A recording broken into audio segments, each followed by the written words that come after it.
I'm Brenda Vassar-Taylor with Arkansas Issues, and today we are discussing with Larry Walker why Arkansas should care about what happens in Polk County with their casinos.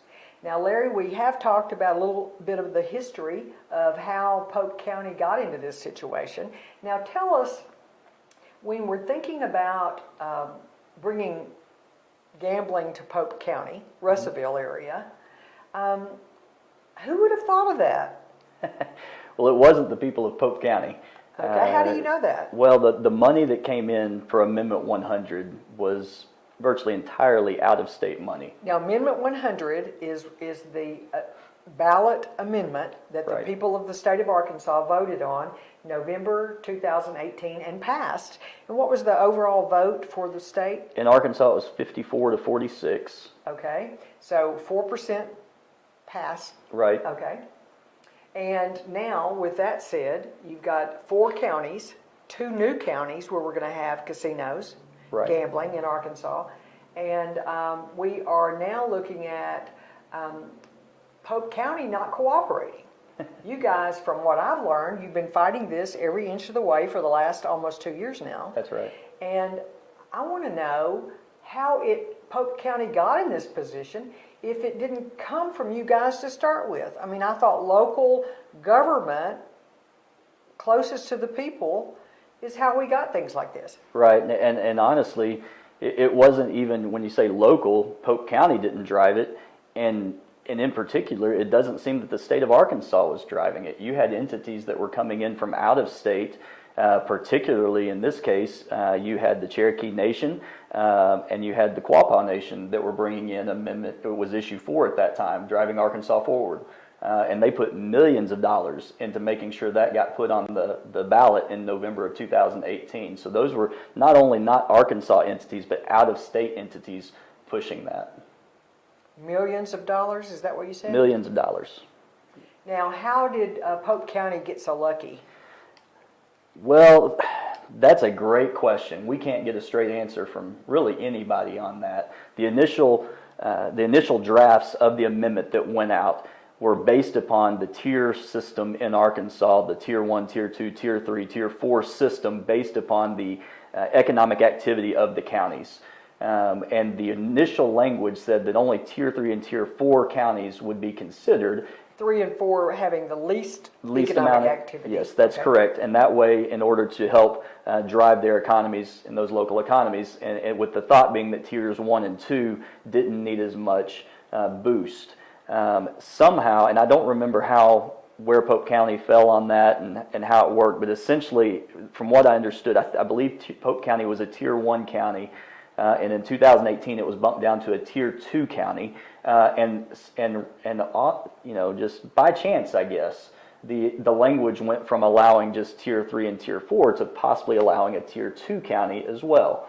So somehow, Polk County dropped a number, the tier raised up a number, and we suddenly matched as the perfect match to be included in this. You're telling me it had nothing to do with the location, the fact there were not casinos along that corridor when you're on the interstate, the convenience, the location statewide compared to other gambling, had nothing to do with that. Well, now if you go talk to them, they'll say, well, yeah, you essentially put a mark on the paper and you do a 90-mile radius around that spot, and Polk County just happens to fall in the prime location for that, to maximize the revenue for that casino interest. And if I'm thinking that makes a lot of sense. If you're talking Cherokee Nation and where they have theirs, that they have over in Muldrow, Oklahoma, they have one. If you go up to northeast Oklahoma, they have one up there as well.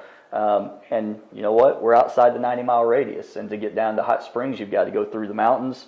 So that helps out there as well. So we fall in that sweet spot, and it just so happens that maybe that sweet spot didn't fit that Tier 3 location that they wanted initially, because that area of the state doesn't really have a lot of Tier 3 locations. And so maybe we should expand that up to a Tier 2 location and bring Russellville into it, because we can maximize our profit. So it's not really about, when I look at that, it's not so much about boosting the economy, it's really about padding their pocket.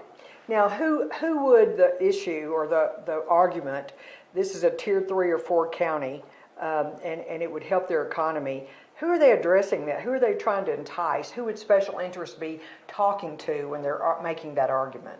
The people, or maybe the elected officials who will support or object to this? No, I think there's a both-and situation there. If they can walk into a community and try and convince the people to get some grassroots going in terms of, hey, we're going to help your economy out. Now, they're not going to tell you the money they're going to suck out of your economy, because if I was to look at Russellville and I was to say, okay, let's think about this a little bit. Are you really going to boost our economy when on the western border there's a casino, now on the eastern border there's a casino, in Hot Springs there's a casino, and you know what, the talks are, well, Branson is trying to get one as well, and so anybody trying to come into the state, new money coming into a location, well, they've got places on all the borders that they can go to.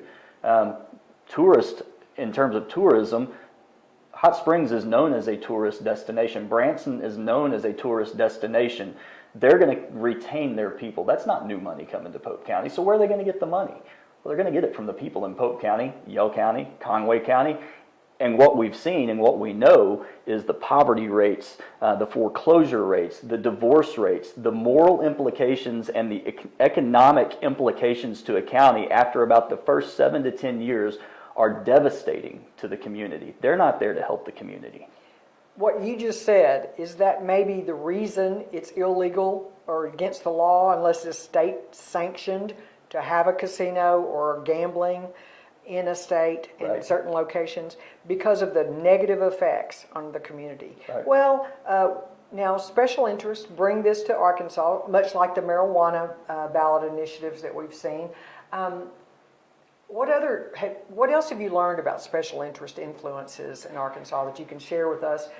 Like I said, this is about all Arkansans. Why do we care? What have we Right. learned here? Well, special interests have a whole lot more money to fight these fights than the people locally, and they have the longevity to fight these things for a long period of time and wear people out, wear them down to where they just throw their hands up and say, we don't care. I mean, this battle with you guys didn't come new to them. They No. didn't expect this to go quickly into the night, right? Right, and it's very obvious they have a playbook they go by in the locations they go to. If this method doesn't work, we're going to this one. If this one doesn't work, we're going to this one.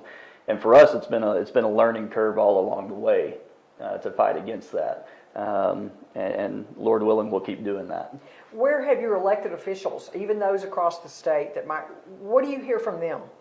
You know, the elected officials, when we go, our local elected officials have been helping us in this fight, but even they're running into roadblocks, particularly at the state level. And it's nothing just overtly saying, no, we don't want to help you. Generally it is, oh yeah, we feel bad for you, we can't, it's just horrible that it's happened to you, but there's nothing we can do. If you go to the secretary... Now, these are guys that pass laws, they promote, or they That's right. Put forth legislation. Right. That they can't do anything. Right. When we've tried to get it on as one of the referred amendments coming into the next session, and we can't get past the committee. That's just dead. We're not even going to talk about it. Well, why not?